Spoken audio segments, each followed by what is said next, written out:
सुप्रभात में जगेंद्राणा। संस्कारों की श्रृंखला, संस्कारों की श्रृंखला, यह है हमारी आज की आध्यात्मिक चर्चा का विषय। हम अपने संस्कारों के अनुसार ही विचार करते हैं, व्यवहार करते हैं तथा संस्कारों के अनुरूप ही कर्मों से हमारे भाग्य का निर्माण होता है। यहाँ तक कि शरीरांत के बाद भी जीवात्मा संस्कारों से प्रभावित मन द्वारा स्वप्न रूप में अपने कार्यों का फल भोगती रहती है। ख्याल कीजिए कि आप अपने घर के दरवाजे पर बड़े आराम से बैठे हैं। एक शख्स आपके सामने से निकला, उसने आपको बड़े अदब से प्रणाम किया। उसके जाने के बाद आप सोचने लगे कि ये कौन आदमी था, हम तो उसे जानते नहीं। 2-4 बार वह निकला तथा हर बार उसने आपको ऐसे ही प्रणाम किया। उसने आपको कुछ दिया नहीं, फिर भी आपके मन में एक संस्कार बन गया कि ये अच्छा आदमी। इसी प्रकार एक और व्यक्ति, आपने उसकी परेशानी की हालत में बड़े ही तन मन धन से सेवा की। वह आपके सामने से निकलता चला जा रहा, परंतु उसने प्रणाम तो दूर की बात आपकी तरफ देखा तक नहीं। इस व्यक्ति ने भी आपको कुछ नहीं दिया, परंतु मन पर एक संस्कार जम गया कि इसका दिमाग खराब हो गया है। इन संस्कारों से हमारा व्यवहार प्रभावित होता है। एक दिन ऐसा हुआ कि वह व्यक्ति जिसे आप अच्छा समझते थे आपके पास किसी काम से आ गया। आपने उसे बड़े ही सम्मान से बैठाया, पर पूछा कि भाई बताओ मेरे लायक क्या काम है। उसका जल्दी से काम कर दिया। उससे चाय पीने को कहा, जिसे उसने पीने से इनकार कर दिया। तब उसके जियाने से पहले आपने उसे एक गिलास पानी तो पिला ही दिया। इसी तरह एक दिन वह व्यक्ति जिसका कि दिमाग खराब हो गया, ऐसा आप समझ रहे थे, किसी काम से आपके पास आ गया।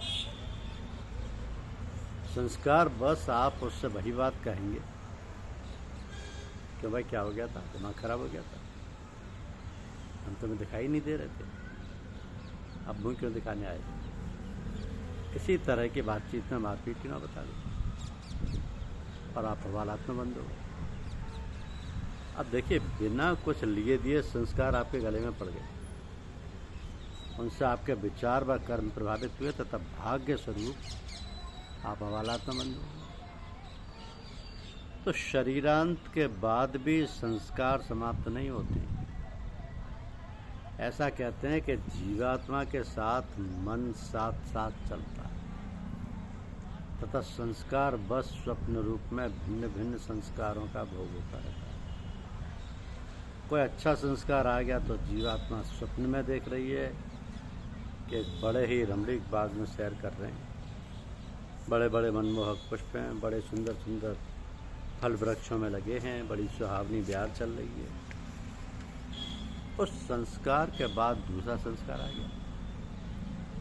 एक आदमी आपको आग से जला रहा है, आप जल रहे हैं, चिल्ला रहे हैं, आपके पास अब शरीर नहीं है जो आप अपनी स्थिति को बदल सकें तथा जलने से बच सकें। तो जब तक वह संस्कार प्रभावी रहेगा आप जलते ही रहेंगे। यही मुकाम है जहाँ पर दिवंगत आत्मा जीवंत लोगों की दुआ की मोहताज रहती है।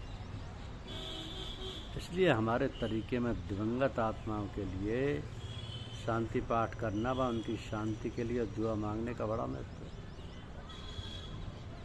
तो संसार के सारे धर्मावलंबियों ने इस तथ्य को स्वीकार किया है तथा भिन्न भिन्न साधनों का सहारा लेकर इनसे बचने का प्रयास किया। श्रीमान पूज्यपाद लाला जी साहब ने अपने किसी भक्त को इस परेशानी से बचने के लिए बतलाया कि हर समय अपने गुरुदेव में ले रहे हैं। एक साहब को लिखा कि आप दुनिया में ऐसे व्यवहार करें जिससे कि आपसे कोई अच्छा या बुरा काम हो ही नहीं। तो गीता में अपने भक्त अर्जुन को सांख्य योग की शिक्षा देते समय भगवान श्री कृष्ण ने यही समझाया कि तुम सब प्रकार के कर्तापन से अपने को अलग रखो। सब प्रकार के कर्तापन से अपने को अलग रखो, यानी तुम जो कुछ भी कर रहे हो हमें समर्पित कर दो। करता हम हो गए, अब तुम नहीं रहे। एक बार हमारी सबकी परम पूजनीय श्रीमती बड़ी दादी जी साहिबा धर्मपत्नी पूज्यपाद लाला जी साहब ने अपने एक दास को सांख्य भोग का सार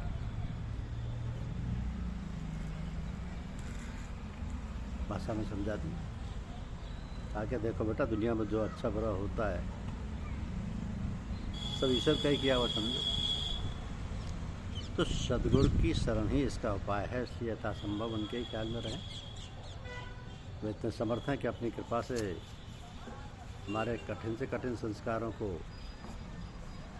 एक टोकन के रूप में या चिन्ह के रूप में भुगत पा देंगे और भुगतवा कर समाप्त कर देंगे। एक बार गुरुदेव ने सुना है कि एक बड़े विद्वान सज्जन थे और विद्वान लोगों की मंडली में उठते बैठते थे। उनके मित्रों से आकर कहते कि आप गुरु कर लें, तो वो उत्तर देते कि किसे कर लें, यानी कोई मुझसे अधिक विद्वान नहीं है। एक दिन उनके मित्रों ने उनसे कहा कि कल जब आप सोकर जगें तो जो पहला व्यक्ति आपको मिले उसे गुरु धारण कर लें। इस तरह से दूसरे दिन जब वो सोकर जागे तो जो व्यक्ति उन्हें पहले मिला उसे गुरु धारण कर लिया। फिर अपने मित्रों के पास गए, उन्होंने पूछा भाई गुरु कर लिया? तो उन्होंने उत्तर दिया कि हाँ भाई कर तो लिया, लेकिन कहना चाह रहे थे कि वे ऐसे ही। इस पर उनके मित्रों ने उनसे कहा कि तुमने अपने गुरुदेव के प्रति लेकिन शब्द का प्रयोग किया है, अब तुम्हें 84 लाख योनियों में भटकना पड़ेगा। इतना सुनकर वो घबरा गए तथा अपने गुरु महाराज के पास आए, सारी बात जैसी कि तैसे बता दी। फिर बोले कि महाराज अब क्या होगा, 84 लाख योनियों में भटकना पड़ेगा क्या? इस पर उनके गुरु महाराज ने उनसे कहा कि तुम अपने मित्र के पास जाओ तो तुमसे 84 लाख योनियाँ जिनमें तुम्हें भटकना है उनके नाम कागज़ पर लिखा ला। जब अपने मित्र के पास आए तो उनसे कहा कि हमारे गुरु महाराज ने कहा कि आप एक कागज़ पर उन 84 लाख योनियों को लिख दें जिनमें मुझे भटकना है। तो उन्होंने एक बड़े से कागज़ पर उन योनियों के नाम लिख दिए। उन्होंने वो कागज़ अपने गुरु महाराज को दिखाया। इन पर उनके गुरु महाराज ने उनसे कहा कि इस कागज़ को ज़मीन पर बिछा कर तुम इस पर लोट लगा लो, बस हो गए 84 लाख योनियों में भटकना। तो गुरु महाराज के पास तो हर समस्या का समाधान है, लेकिन गुरु के आगे लेकिन शब्द नहीं। जब गुरु है तो फिर पूरा सम्मान है। ऐसे ही एक सज्जन ने कहा कि हमारे जीवन में एक ऐसा संस्कार आ गया जिसके फलस्वरूप मनुष्यों की भीड़ में जूते लगने थे। अब देखिए, लड़का बाहर था, उससे मिलने जाना था, स्टेशन पे खड़ा ट्रेन का इंतजार कर रहा था। प्लेटफार्म पर खूब भीड़ थी। इसी बीच में सामने से एक लकड़ी की पेटियों से लदा एक ठेला निकला। अब जो ही वो पास में आया उसके अगले पहिए की कील निकल गई, वो पहिया निकल गया, ठेला उलट गया, वो पेटियां गिर पड़ी। उनमें से एक पेटी सर में लगी, खून आ गया, सफ़र स्थगित करना पड़ा। उस भीड़ वाली जगह में जो पेटी सर में लगी उसमें जूते थे जो बाहर जा रहे थे। हो गया संस्कार का भोग, बीच बाजार में जूते पड़ गए। ये गुरुदेव की दया कृपा है।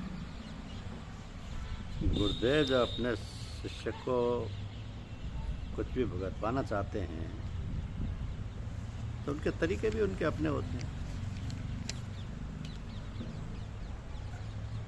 एक महात्मा जी ने एक आध्यात्मिक शिविर का आयोजन किया। उनमें कुछ 90 तुले लोगों को ही बुलाया।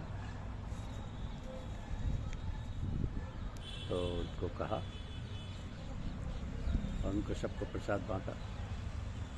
आम बांटे, आम खट्टे थे तो किसी ने कह दिया खट्टा, लेकिन जिसने उनका ये तो प्रसाद है, बस सुनते ही कूट कूट कर रोका कि भाई गलती हो गई। धन्यवाद।